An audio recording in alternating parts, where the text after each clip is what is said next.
ទឹកចិត្តមនុស្សដូចតរណាឯងមិនមកអញមិនទៅសម្ព័ន្ធភាពរវាងមនុស្សគឺជាសម្ព័ន្ធភាពបែបបដិបត្តិចំពោះគ្នាទៅវិញទៅមកព្រោះថាអ្នកបដិបត្តិចំពោះអ្នកដទៃបែបណាអ្នកដទៃនឹងបដិបត្តិចំពោះអ្នកវិញដូច្នោះដែរមនុស្សដែលរមើលគុណចាត់ទុកថាជាមនុស្សគ្មានទឹកចិត្តជាប្រភេទពូជសត្វកម្រនឹងរកបានចំណែកមនុស្សប្រភេទធ្វើល្អដោយមិនចងពៀគ្នានឹងតបស្នងពៀដោយគុណមនុស្សប្រភេទនេះក៏ចាត់ទុកថាជាប្រភេទសត្វកម្រនឹងរកបានដូចគ្នាគឺមានតែនៅក្នុងក្រុមអរិយបុគ្គលតែប៉ុណ្ណោះចំពោះមនុស្សទូទៅដែលមានចំនួនច្រើននិងប្រកាន់យកភាពស្មើគ្នាគេស្មោះត្រង់ចំពោះយើងនឹងតបស្នងទៅវិញដោយភាពស្មោះត្រង់គេយកចិត្តទុកដាក់នឹងយើងរមែងបារម្ភពីគេការសម្ដែងទឹកចិត្តមេត្រីភាពត្រូវសម្ដែងចេញតាមរយៈអារម្មណ៍ដ៏ពិតប្រាកដ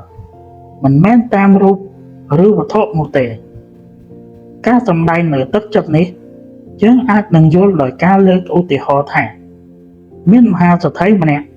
ជួយសម្លាញ់របស់ខ្លួនដែលលំបាកវេទនាដោយប្រាក់ចំនួន$50,000និងមានមនុស្សម្នាក់ទៀតដែលក្រលំបាក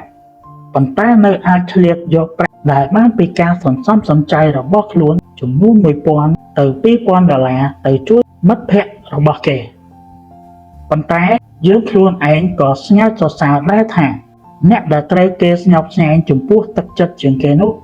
គឺមិត្តភក្តិដែលក្រប៉ុន្តែគេអាចឆ្លៀតជួយមិត្តភក្តិរបស់គេ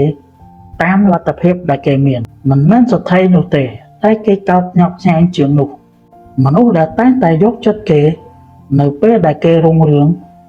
និងមនុស្សដែលចាំផ្ដល់ភាពកក់ក្ដៅនៅពេលដែលគេធ្លាក់ខ្លួនលំបាកប្រកាសណាស់ថាគេរមែងនឹងដឹងគុណចំពោះអ្នកដែលផ្ដល់ភាពកក់ក្ដៅដល់គេច្រើនជាងមានគេនិយាយថាទឹកចិត្តសំខាន់នៅត្រង់អារម្មណ៍ដែលបង្ហាញឲ្យឃើញពីការយកចិត្តទុកដាក់និងផ្ដល់ភាពសំខាន់ចំពោះគ្នានឹងគ្នាក្នុងវិស័យធុរកិច្ចការមានទឹកចិត្តគឺជាមន្តស្នេហ៍ម្យ៉ាងដ៏សំខាន់រោងចក្រណាដែលមានទឹកចិត្តអតិថិជនរមែងទិញទំនិញរោងចក្រនោះហាងណាដែលមានទឹកចិត្តអតិថិជនរីករាយនឹងមកទិញទំនិញយ៉ាងណែនតាន់តាដូចជាពេលដែលអតិថិជនចូលមកក្នុងហាងបុគ្គលិកត្រូវស្ទុះស្ទាមកស្វាគមន៍អតិថិជនដោយទឹកមុខញញឹមញញែមចាំជួយយកទំនិញណែនាំទំនិញឬអធិប្បាយពីគុណសម្បត្តិនិងវិធីប្រើប្រាស់និងចាំបម្រើអតិថិជនឲ្យបានល្អនៅពេលដែលអតិថិជនស្ញប់ស្ញែងពីទឹកចិត្តមេត្រីភាពរបស់ហាងនោះគេនឹងត្រឡប់មកទិញសារជាថ្មីម្ដងទៀតឬដូចជាអ្នកលក់ធានារ៉ាប់រងបើមានទឹកចិត្តនោះនឹងជួយឲ្យអាជីពលក់ធានារ៉ាប់រងរីកចម្រើនបានយ៉ាងខ្លាំងដូចជាដល់ថ្ងៃខួបកំណើតរបស់អតិថិជនត្រូវចេះផ្ញើកាតជូនពរថ្ងៃខួបកំណើតកុំឲ្យដាច់ពេលដែលឈឺថ្កាត់ត្រូវប្រញាប់ទៅសួរសុខទុក្ខនៅពេលដែលកើតឧបទ្ទវហេតុត្រូវប្រញាប់រៀបចំប្រាក់សម្រាប់សងធ្វើដូច្នេះក្រៅពីអតិថិជនមិនរត់ចោលយើង